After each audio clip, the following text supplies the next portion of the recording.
Ouais. Bravo. Tu peux, tu peux toujours me corriger si nécessaire. Non, non, mais en Belgique et en France, c'est toujours meureux. Heureux, oui. Et quand je le corrige, je dis non, mais en fait, c'est mereu. Oui, meureux, c'est ça. Oui. Tu vois, pour moi, pour une germanophone, c'est plus logique. Mais Oui, réu. oui, tout à fait, tout à fait. Oui, oui. Oui, tout à fait. On va attendre un tout petit moment. Quand on voit que je vais vérifier si on est déjà en ligne.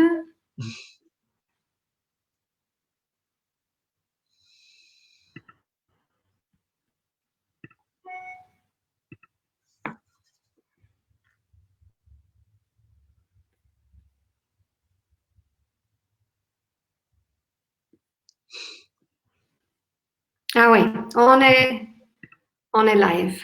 Parfait. Très bien. Bonjour, je vois Diana qui est là. Hello.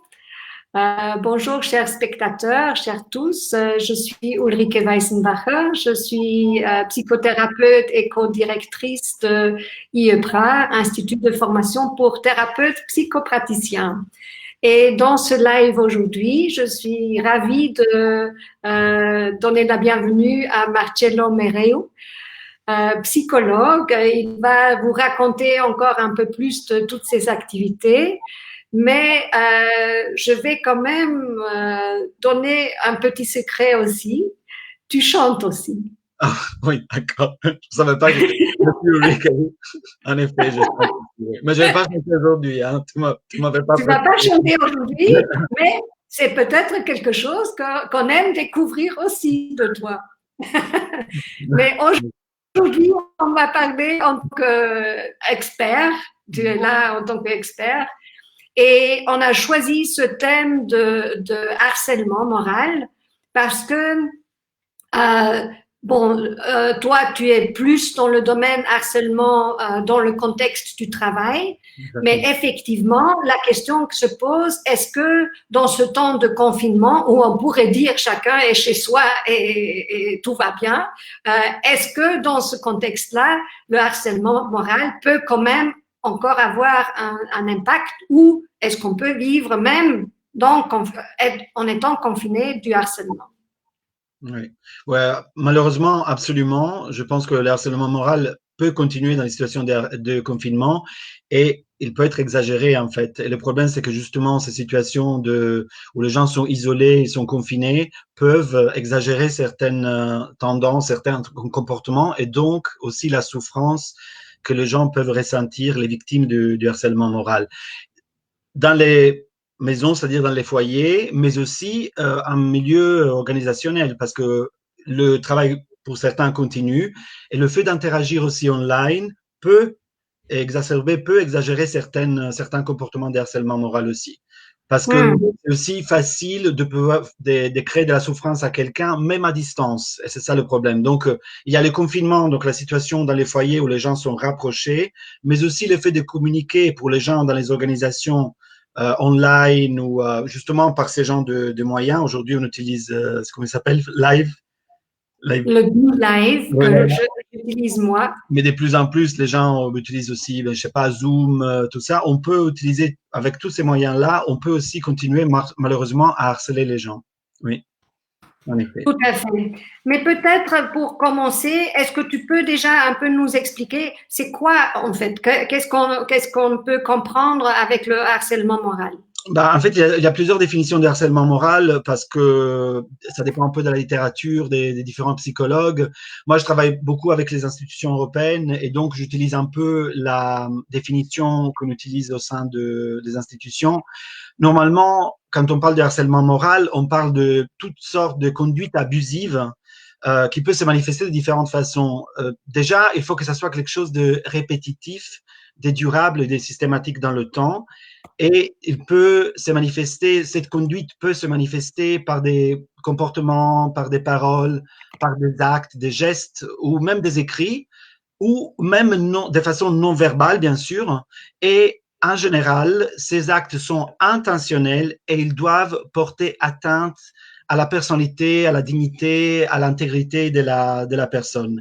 Et ces dégâts, ils peuvent se manifester de façon physique, psychologique, mais en tout cas, il y a une intention de faire du mal à quelqu'un, même si cette intention n'est pas tout à fait consciente parfois, et il y a des dégâts énormes qui se produisent chez la victime, en fait.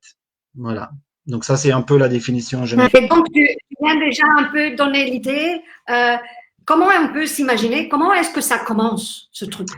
Alors, ça commence souvent avec des gestes ou des actes passifs-agressifs. C'est-à-dire que c'est rare que le harcèlement moral se manifeste de façon ouvertement agressive. C'est-à-dire que ça commence avec des gens qui hurlent, qui insultent quelqu'un. Ça commence toujours par des petites choses. Ça peut être des petits commentaires, des critiques, ou ça peut être, par exemple, l'évitement de la personne, ignorer la personne, lui faire des remarques continues, l'éviter, ne pas lui donner toute l'information, ou alors lui donner la mauvaise information, ou la mettre en situation difficile par rapport à d'autres personnes, des petites manipulations, parler derrière son dos, tout ce qui est ragot, potin, bien sûr, des rumeurs méchantes vis-à-vis de cette personne, impliquer d'autres gens dans ces rumeurs, ou alors du sabotage, bouger des objets dans son espace, changer ça va loin, je vais dire, hein.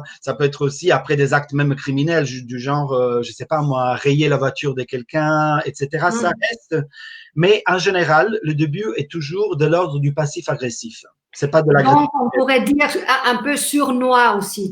Absolument. Ça vient un peu comme ça et la personne qui est victime de ce comportement, elle se rend pas forcément tout de suite compte.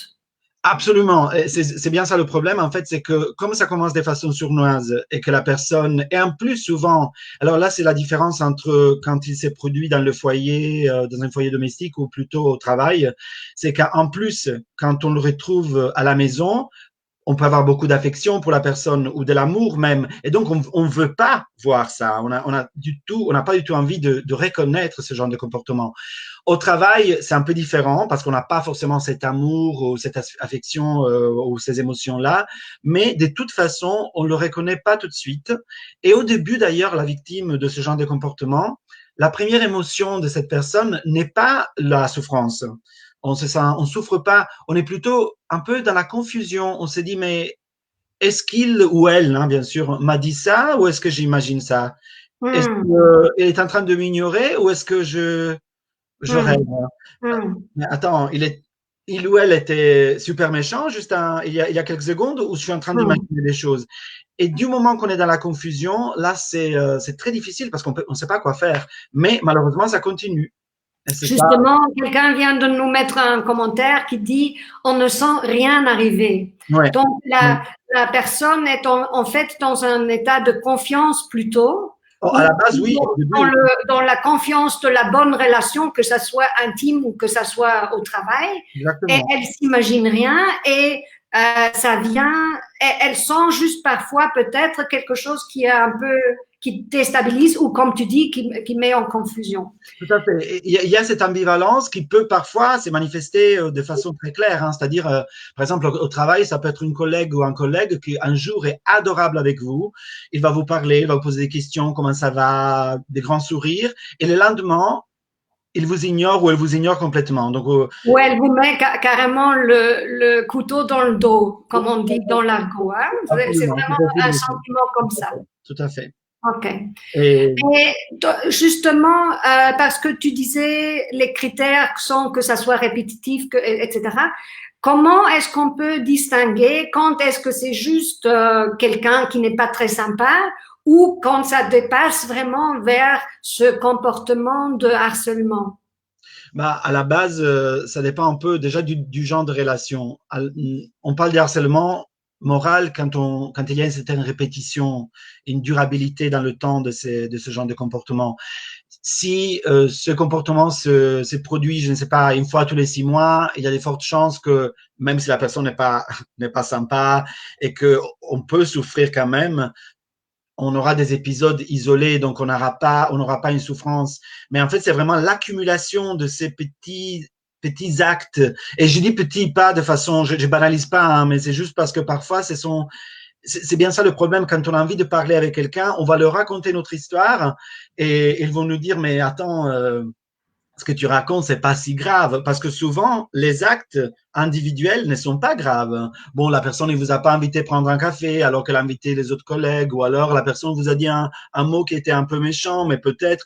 Enfin, souvent, les gens ont tendance à banaliser la chose et à réagir en disant allez, c'est pas grave, tu n'as pas 14 ans, grandis, quoi. Et du coup, on ne se rend pas compte que comme les événements se sont accumulés, là, on se retrouve en situation de souffrance. Et cette souffrance se manifeste aussi par déjà, souvent, on tombe dans une dépression totale. On peut avoir, dans les cas les plus graves, vraiment un stress post-traumatique. Hein. Quelqu'un qui a été victime de harcèlement moral et qui l'a vécu pendant longtemps, c'est pas quelque chose qu'on résout après avec une semaine de vacances Mm.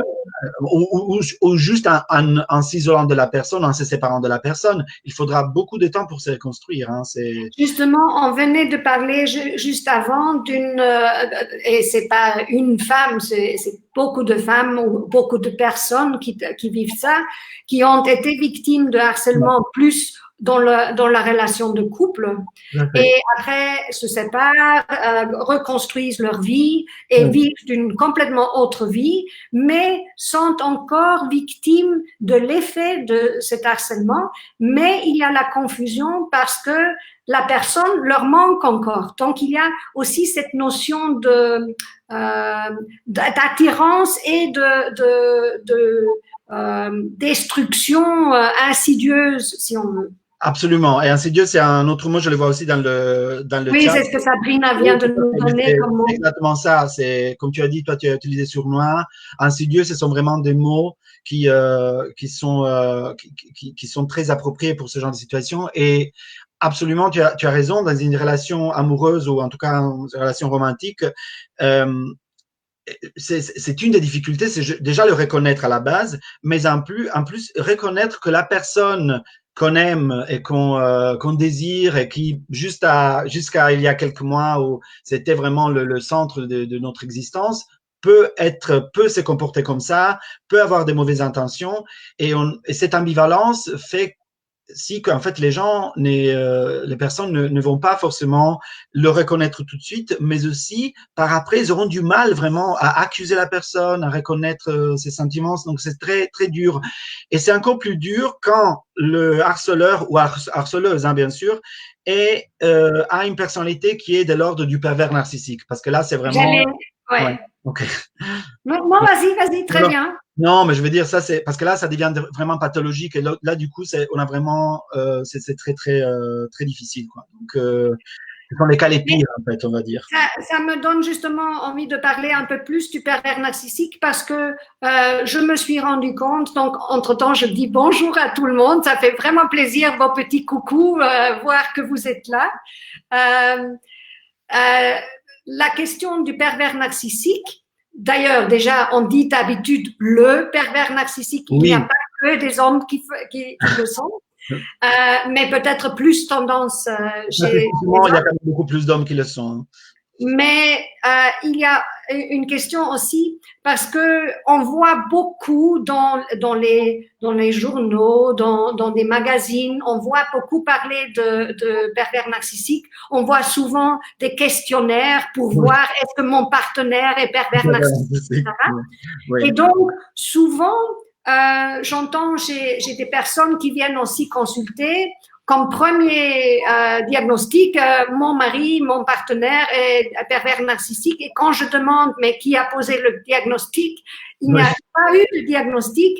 Les personnes, et est-ce que on peut tellement facilement identifier quand est-ce que c'est pervers narcissique ou quand est-ce que c'est un autre niveau? Est-ce qu'on peut soi-même décider l'autre il est pervers narcissique? Bah, moi, je pense qu'on peut soi-même décider si on est en situation de souffrance et si quelqu'un nous fait souffrir et nous fait de la peine. Là, on n'a pas besoin de psychiatre ou de psychologue pour faire ça. Absolument. je pense. Après, diagnostiquer quelqu'un avec une pathologie de ce genre-là, bien sûr, c'est beaucoup plus délicat. Et moi, je pars toujours du principe que si quelqu'un va chez un thérapeute en situation de souffrance et qu'il utilise, ou même parce que même sans utiliser les mots pervers narcissique, ils peuvent juste dire je suis victime d'harcèlement moral. Moi, en tant que thérapeute ou psychologue, ma première question n'est pas de savoir est-ce que la personne est vraiment en situation de harcèlement moral. Je ne vais pas lui faire passer un questionnaire. Je vais écouter sa souffrance et je vais voir ce qu'elle ressent. Et du moment où elle est là, de toute façon, que ça soit vraiment un pervers narcissique, le harceleur ou l'harceleuse, ou que ça soit du harcèlement moral, c'est pas ça qui compte. Ce qui compte, c'est que la personne soit accompagnée et qu'elle puisse retrouver les moyens de retrouver du pouvoir. Parce qu'en fait, le problème avec les victimes sont qu'elles perdent la puissance, le pouvoir qu'elles ont vis-à-vis de cette personne et en général. Donc, il faut les aider à reconstruire leur vie petit à petit. Après, bien sûr, je me méfie de tout questionnaire dans les magazines. Est-ce que votre partenaire est pervers narcissique? Après, je les fais tous, hein, parce que je trouve ça super fascinant, bien sûr. Non, je trouve que c'est toujours hyper intéressant de se poser, de se poser des questions, de prendre un peu de recul. Mais bien sûr, c'est aussi, il faut se méfier de ça aussi parce que c'est un peu devenu, j'aime pas utiliser l'expression à la mode, mais dernièrement, c'est devenu un peu un buzzword, non? On utilise beaucoup le mot pervers narcissique. Et ce qui est intéressant, c'est qu'en anglais, par exemple, on n'a pas forcément une traduction parfaite. Donc, on a le mot, bien sûr, manipulateur, donc manipulator, et donc ça reprend certains aspects du pervers narcissique. Mais on a aussi, après aujourd'hui, ce qui est très à la mode en anglais, c'est tout ce qui est gaslighting.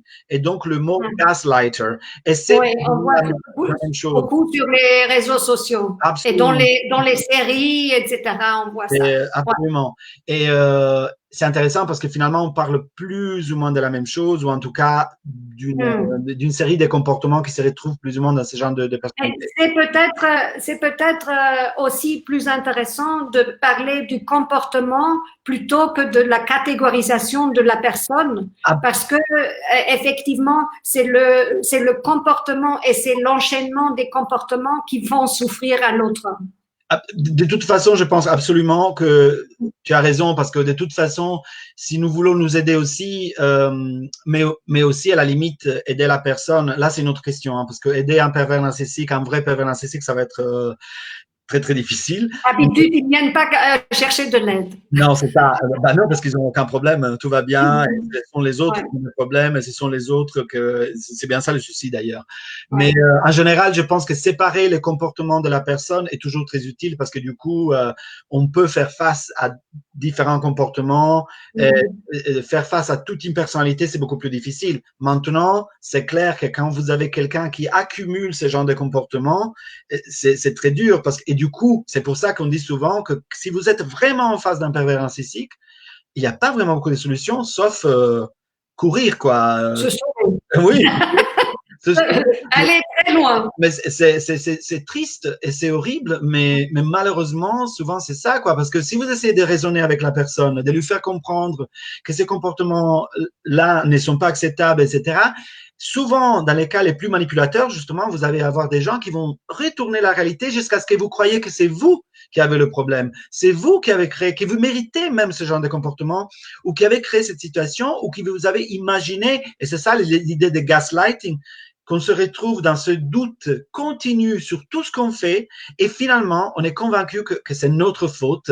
Et ben, ça, ou alors, encore pire, une espèce de syndrome de Stockholm dans ces genres de relations où on s'est dit, ben, en fait, c'est normal qu'on me traite comme ça puisque je mérite ça et que c'est pas la faute à eux, c'est la faute à moi, quoi. Et ça, c'est les cas les pires et c'est horrible. C'est pour ça que ces personnes ont besoin vraiment d'être accompagnées. Ouais. Sabrina nous dit quelque chose qui est très, très bien aussi. Elle dit ces personnes avec un double visage, c'est déstabilisant. Et l'expression du double visage, je crois, c'est très, très parlant aussi dans ces cas. Absolument, parce que souvent cette personne, et c'est ça bien, c'est bien le problème, parce que parfois on va par exemple chercher de l'aide vis-à-vis des autres, vis-à-vis des amis qui connaissent cette personne, et les gens vont vous dire, mais Lui Il est ou elle, mais il est sympa, mais il est adorable. Ah non, mais non, non, c'est dans ta tête. Tu peux pas. Ah non, je suis sûr qu'elle voulait pas dire ça. Ou alors, mais non, c'est impossible. Je le connais bien, je l'ai vu plusieurs fois. C'est quelqu'un de. Et donc, c'est vraiment un double visage parce qu'avec la victime, ils vont se comporter d'une certaine façon, souvent quand il n'y a pas de témoins, et avec d'autres, ça sert à tout un autre. Et donc, oui, en effet, le double visage, Hmm. ça illustre bien ce problème. Ouais. Et Sabine nous confirme vraiment ce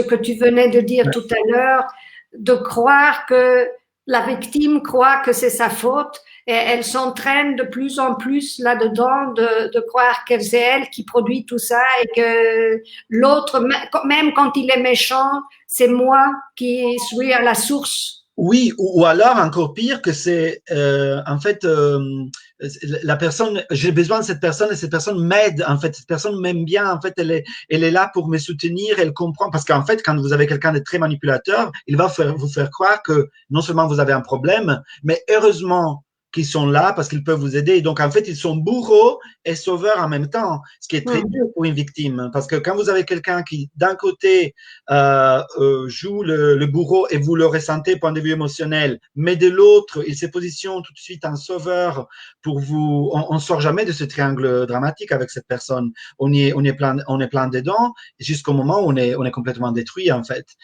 Pas tout le temps. Hein. Je veux bien dire qu'il y a beaucoup. Heureusement, les gens peuvent s'en sortir.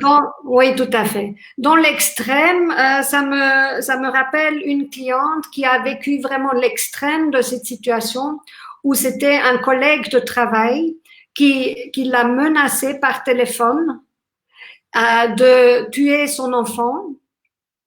Et après, il lui a dit que lui, il va la protéger contre ce type qui la harcèle.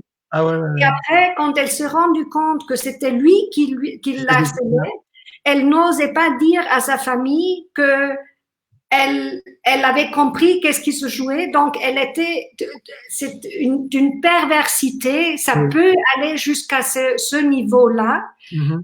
où il n'y a plus rien qui tient debout, mais la victime en plus pense, c'est pour ça que je le Ouais. dis, elle pensait qu'elle avait créé le problème en Oui. l'écoutant et en lui faisant Ouais. confiance que c'est lui qui la protège contre lui-même, soi-disant. Ouais. Et c'est juste hallucinant.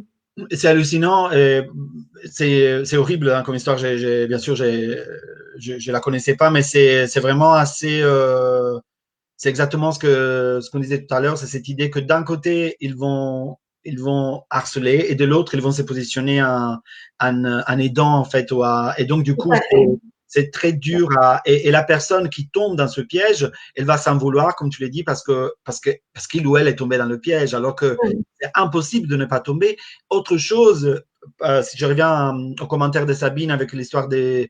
de deux visages, que ce visage, si vous avez quelqu'un qui est vraiment pervers narcissique, c'est quelqu'un de très charmant. Hein. Mm.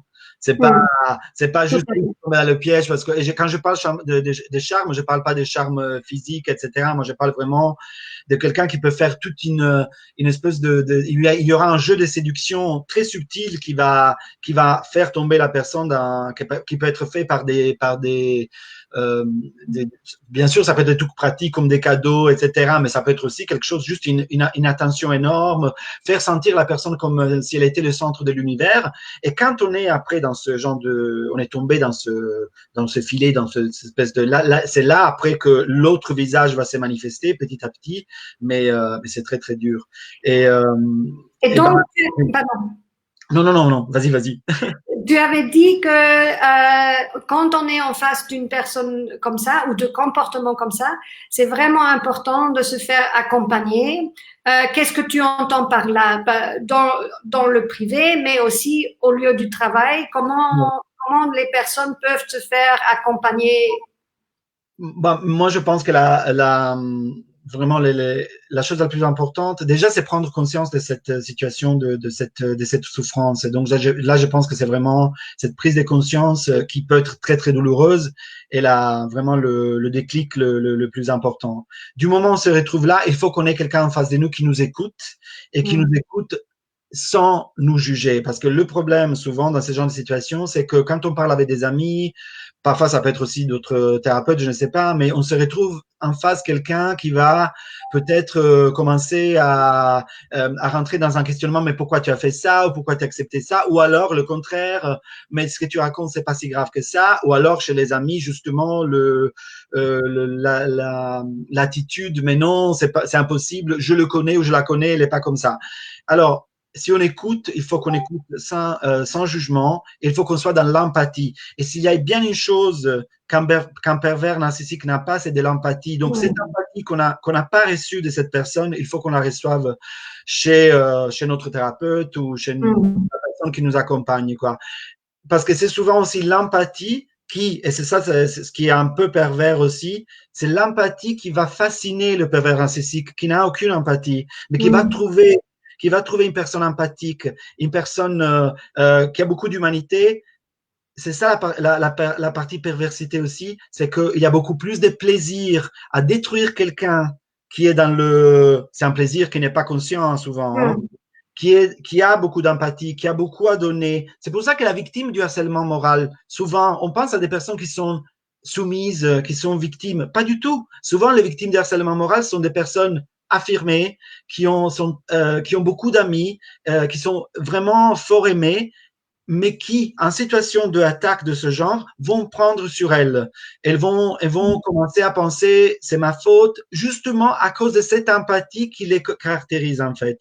Et donc, pour retrouver cette empathie chez la personne qui nous accompagne, il faut il faut être écouté, et il faut être écouté sans jugement. Et là, c'est le début. Après, bien sûr, il faut se reconstruire. En fait, il faut reprendre le pouvoir qu'on a perdu. Et ça, il faut du temps, hein. Après, ça dépend de la durée aussi de les relations avec dans la situation de harcèlement, mais il faudra du Tout temps. à fait. Donc, Dominique nous dit il n'a pas d'empathie, mais il la simule très bien. Ah, bah oui, ça dans les cas, oui. Merci, absolument. C'est bien ça le problème, souvent. C'est que vous pouvez avoir des gens. Alors là, quand vous êtes vraiment dans une manipulation au dernier niveau, je veux dire, où vous avez vraiment des personnes qui sont des vrais manipulateurs, vous pouvez avoir des personnes en larmes, hein, qui sont pervers narcissiques et harceleurs, des personnes qui arrivent à imiter l'émotion, qui ne la ressentent pas du tout. Et même chose avec l'empathie. C'est bien ça le problème. Mais là, quand on est dans ces cas-là, ça devient vraiment, je pense, là, on peut parler des pathologies quand même. Oui. Donc, si on revient à l'harcèlement, par exemple, au travail, Oui. et où ça peut être des niveaux beaucoup moins importants, mais qui sont très sournois et surtout très destructeurs pour la personne qui en est victime. Comment la personne peut se faire accompagner dans le cadre du travail? Quelles sont les possibilités aussi dans les structures? Est-ce qu'il y a des personnes vers lesquelles elles peuvent se tourner? Par exemple, au sein des institutions européennes, aujourd'hui, on retrouve des personnes de confiance. Donc, ce sont des personnes qui ont été formées à la relation d'aide. Elles ne sont pas des thérapeutes, en fait, mais ils ont quand même suivi une formation qui reprend quand même plus ou moins le chemin humaniste, hein, de Rogers et donc l'écoute active, l'empathie, et à qui on peut en toute confiance parler sans jugement. Et je pense que ça, si dans toute organisation on avait une figure comme une personne de confiance à qui on pouvait parler, je pense que ça aiderait déjà beaucoup, parce que souvent on a besoin qu'on nous écoute et qu'on nous écoute sans jugement, et donc ça peut vraiment aider. Après, il faut voir comment continuer à accompagner cette personne. Il y a eu des situations où on peut les accompagner même en faisant, dans les cas les moins graves, une médiation avec l'autre partie. Mais dans les cas très graves où la personne est allée trop loin, où la souffrance est trop forte, où l'émotion est trop négative, là, il n'y a pas de médiation. Et là, souvent, malheureusement, on arrive à des séparations, c'est-à-dire que la personne part. Le problème dans ces genres de cas, souvent, c'est la victime qui doit partir. Exactement, exactement. Ce qui renforce le statut de l'harceleur qui va se dire, bah voilà, j'ai rien fait de mal, en fait. je reste là, et qui renforce un peu la victimisation de la victime qui va se sentir, OK, non seulement j'ai souffert, mais en plus c'est à moi de partir, de quitter mon travail, etc. Mais bon, en tout cas, je dirais que séparer les gens, parfois, c'est absolument nécessaire parce que… Oui. Mais ça met en évidence encore un élément qui me semble important dans le cadre du travail. Tu en as parlé au début. C'est justement que le harceleur, souvent, ou la harceleuse, ça peut être une femme, souvent est très dans la séduction et a ce double visage. Oui. Et donc, dans le cadre du travail, souvent la personne n'a soutien de personne d'autre.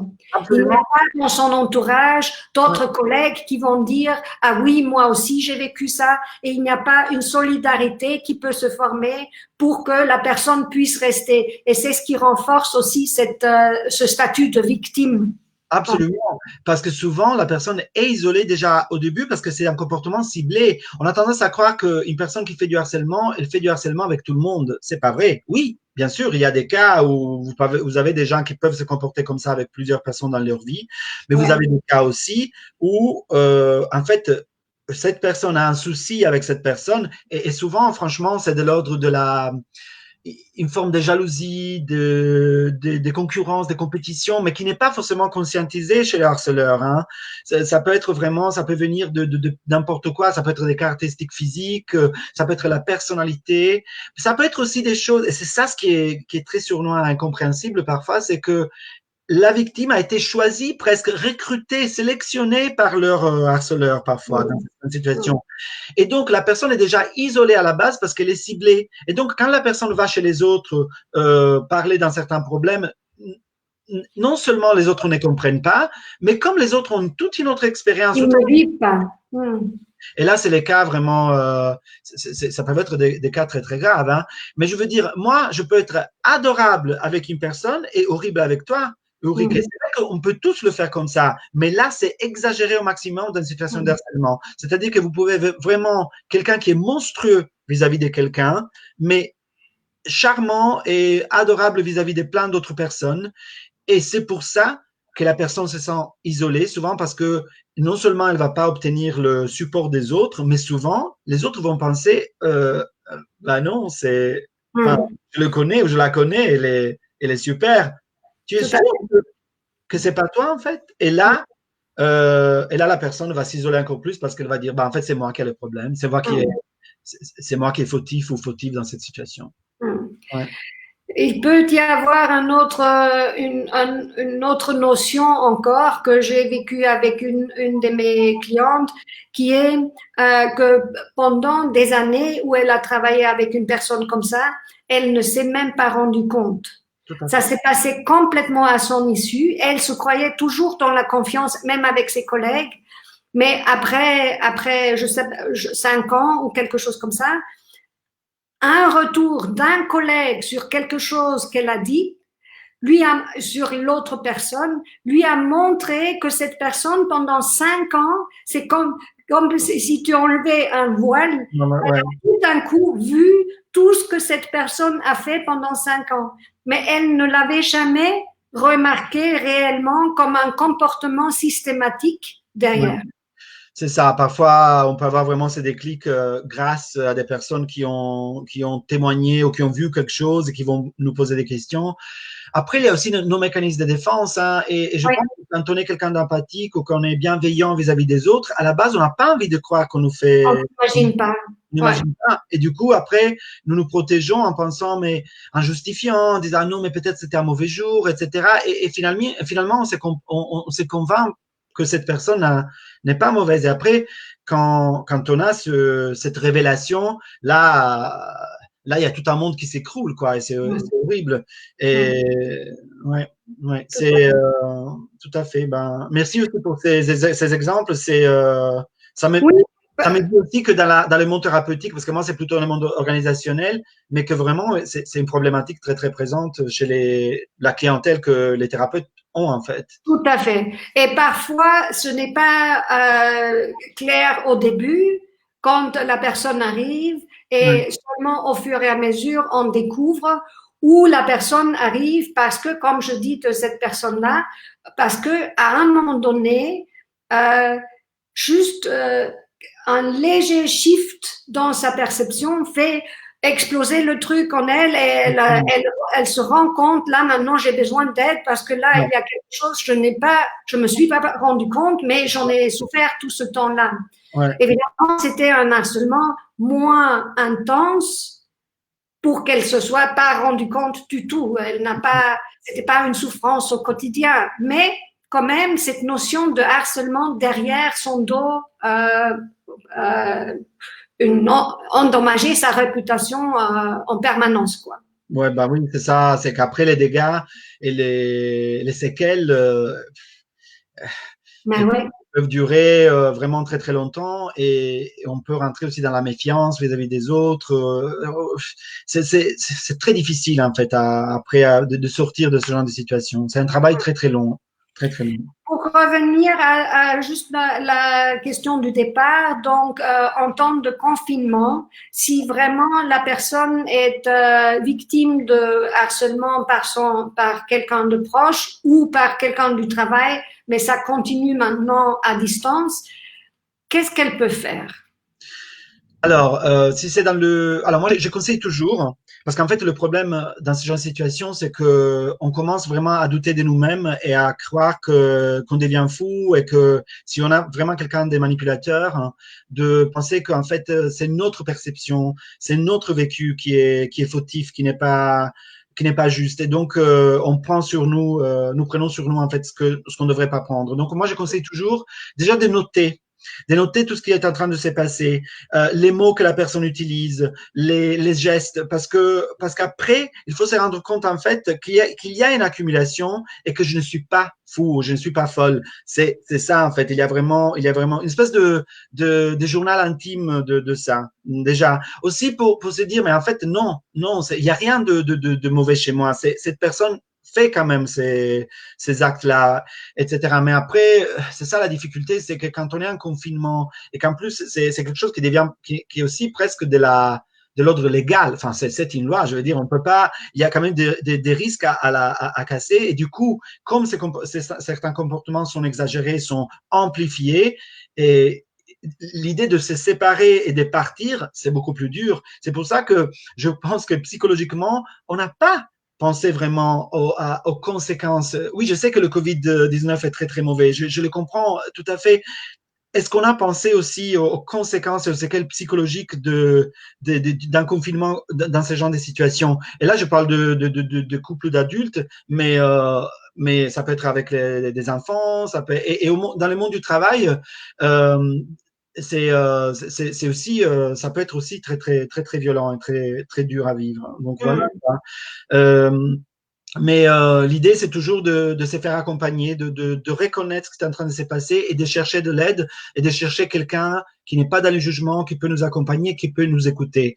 Et donc, si ça se doit faire par téléphone au lieu de le faire par physiquement parce qu'on peut pas sortir, je trouve que c'est important de pouvoir le faire. C'est pour ça que j'ai vu que dans plusieurs pays, il y a plusieurs services qui maintenant sont présents d'écoute téléphonique. Je pense que franchement, on serait étonné du bien que ça peut faire d'être écouté, même si on ne voit pas la personne, quand on a quelqu'un à l'autre bout du fil qui nous écoute sans jugement. Tout à fait. Eh ben, on arrive à la fin de notre échange. Merci beaucoup, Marcello. C'était vraiment, malgré un sujet qui n'est vraiment pas très agréable, mais c'était passionnant d'échanger avec toi. Et je crois qu'il y a eu vraiment beaucoup de confirmations, mais aussi beaucoup d'éléments pour les gens qui nous écoutent, qui peut les reconnaître aussi dans ce qu'elles ont pu vivre ou quelqu'un dans leur entourage, mais aussi de donner des pistes pour des personnes qui peut-être le vivent et comment elles peuvent, vers qui elles pourraient se tourner, parce que c'est souvent aussi une difficulté de s'imaginer qui peut m'aider avec une chose pareille. Mm-hmm. Et je te remercie pour ton temps, ton engagement. C'est moi qui te remercie. Bah, c'est l'occasion de parler de. Bah, déjà, moi, ça, depuis 5 ans, ça occupe un peu mes journées parce que c'est vraiment le sujet principal dans mon travail déjà. Et, et c'est quelque chose, c'est un sujet vraiment, vraiment actuel.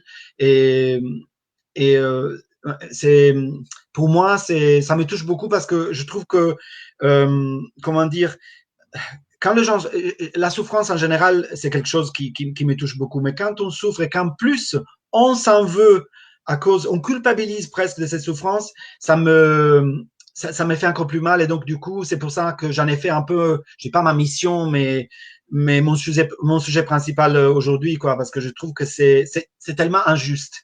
Voilà, c'est les mots que je Mais cherche. donc, est-ce que pour terminer sur quelque chose de positif, est-ce que tu peux aussi nous raconter des exemples où la personne s'en est sortie et qu'est-ce que ça fait dans la vie de la personne quand elle s'en sort? Bah, dans le monde du travail, oui, on a plein de cas où les gens s'en sortent. Et ce que ça fait, c'est que bah, déjà la personne devient beaucoup plus, déjà beaucoup plus consciente de ce genre de comportement vis-à-vis des autres, et donc beaucoup plus prudente aussi par rapport à ce qu'elle va accepter, ce qu'elle va pas accepter, beaucoup plus claire dans la façon de délimiter, de créer des limites, de créer ce qu'on appelle des boundaries, non, vraiment dans la vie de tous les jours, et de dire, moi, ça, j'accepte pas ça. Et surtout, si je reviens à cette histoire de triangle dramatique, de ne plus, ils arrivent à ne plus rentrer dans ce genre de situation, à créer vraiment ou à accepter que des situations équilibrées.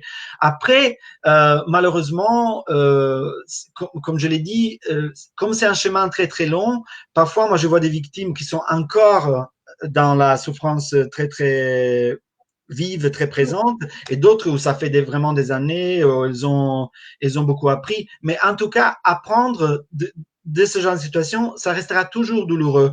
Et il faut vraiment, après, il y a tout un travail cognitif de se dire, oui, c'était horrible, mais j'ai appris quelque chose. Et là, c'est un travail qui est encore différent. Et on peut le faire, mais à la base, ce n'est jamais quelque chose d'agréable, quoi. Je veux que ça soit. Ça, c'est très important ce que tu viens de dire de mon point de vue. C'est que cette idée-là, ça nous, en anglais, c'est le mot empowerment. Ça nous redonne notre pouvoir, notre puissance, mais aussi ça nous aide à sortir de la position de victime. Si je dis c'était très difficile, très douloureux, c'était horrible à vivre, mais j'en ai appris, j'en suis sortie grandie, où j'ai peut-être appris quelque chose que je n'ai jamais eu, m'affirmer, mettre mes limites, peu importe si les autres les trouvent justes ou pas justes, m'autoriser à exister en tant que personne avec mes envies, mes besoins, etc. Alors, ça sort complètement de la position de victime vers un état d'être où j'existe pour Absolument. moi. Et je pense que si on arrive à voir, déjà, si on a à la base cette vision du monde, c'est-à-dire qu'on voit, on regarde nos expériences négatives comme une opportunité aussi d'apprentissage, ça change tout. Après, c'est clair qu'on n'est pas tous pareils de ce point de vue-là, et il faut pas banaliser ce genre de situation. C'est pour cela que, mais idéalement, ce que tu viens de décrire serait le cheminement les meilleurs, en fait. Si on arrive à avoir développé cette vision du monde, on arrive à regarder cette expérience comme quelque chose qui était horrible, qui nous a fait de la peine, mais par laquelle on a appris vraiment beaucoup de choses sur nous déjà et sur le monde, eh ben, je pense que c'est la solution la meilleure de ce genre de scénario, en fait. Tout à fait. Parce que souvent, dans les situations, quand on a dit ça vient de façon sournoise et insidieuse, il y a des moments où on le sent quand même, mais puisqu'on croit que c'est ma faute, on ignore, on met de côté, etc. Et peut-être que ça peut connecter la personne plus à son ressenti et faire confiance à son ressenti. Quand je sens que quelque chose n'est pas juste, je peux dire non à ça, même si l'autre prétend que c'est gentil. Absolument. Et l'idée, c'est qu'une fois qu'on a vécu ça, après, on va le faire beaucoup plus vite. Exactement. On va observer ces actes insidieux, on va les reconnaître beaucoup plus facilement, en fait. Ouais. Le problème, souvent, c'est que, comme il s'agit souvent de personnes, comme j'ai dit, sensible, mais en même temps affirmé. C'est très douloureux quand on a vécu une relation avec quelqu'un, ou que ce soit du travail ou une relation romantique avec quelqu'un pendant très longtemps, de se dire, mais moi, je me suis trompé pendant 10 ans, cette personne, elle a toujours été comme ça. Comment est-ce que je peux, moi, avec mon travail, ma personnalité, être tombé dans ce piège?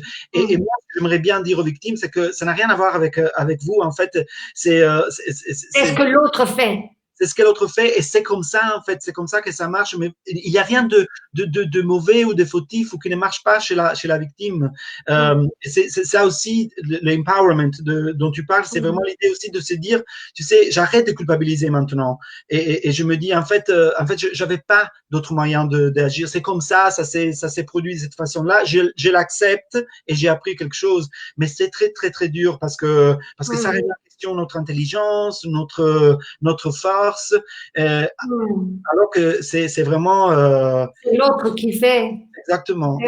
Ça fait partie vraiment de ce jeu malsain qui se produit, quoi.